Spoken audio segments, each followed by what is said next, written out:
She walks with warmth in every step she takes, a friendly heart that every soul awakes, helping hands that lift you off the ground, mindful of each story to be found. Ayan guys, tatlong pirasong tulingan, nasa 30 Hong Kong dollar siya guys.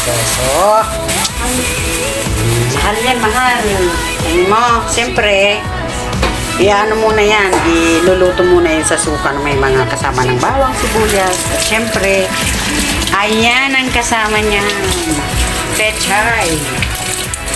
Sarap yan guys. Ayan, nililinisan naman kasama ko syempre. Fresh pa siya kasi mapula pa ang hatang. Walang pula pa guys ang hatang, kaya pag iba na ang kulay ng hatang.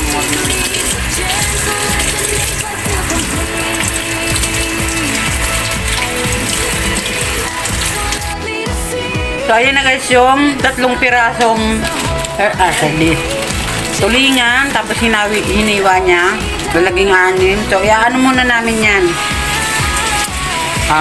Lulutuin sa suka na may kasamang bawang, sibuyas at luya. Ayan. Para lutong-luto. Ayan, sibuyas, lagaran ng gabos, luya.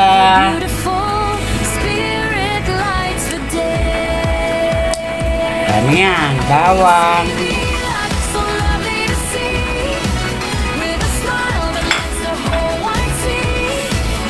Kamatis.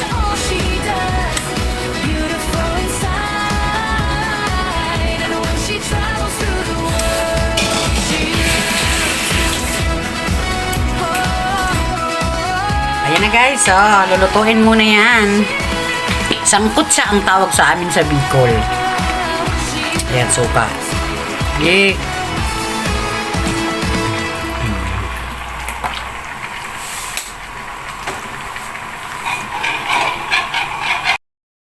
Ayan na guys. Oo, yun na yan. Yun na yan. Lago na sa buta. Yan, lagyan na namin yung gata. Sige. Ano na yan? Kasi naano na siya eh. Naun-un na. Matunaw na lang yun. Tamang suka na yun. Sige. Ayan yung gata guys. Sarap.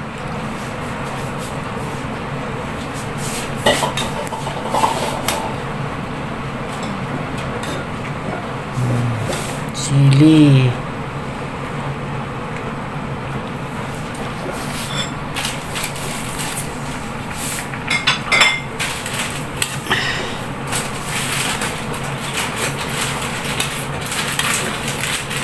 Ayan. Tama na yan.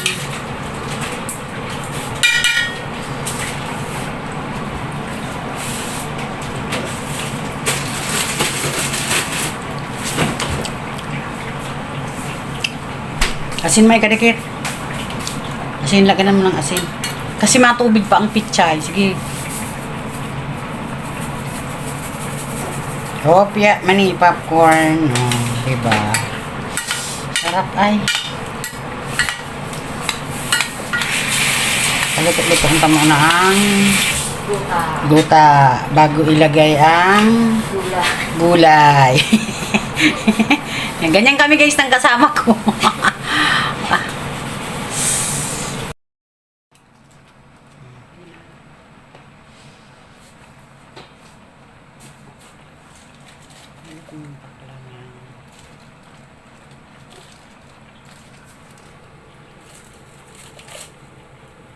Sarap.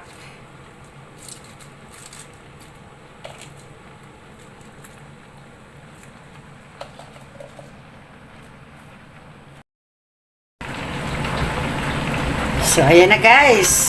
Sarap na. Ay, naku. Ayan na, oo. Ganyan lang guys, kasimple. Naku, sira ang diet. Sira na naman ang diet natin nito.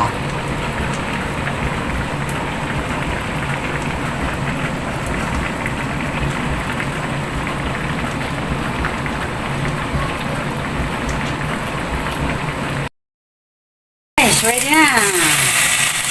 Kuha na tayo ng ulam.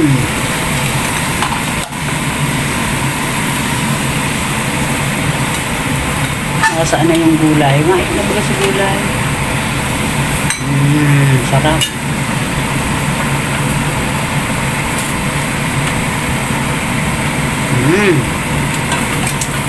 So, kain na tayo guys. Thank you.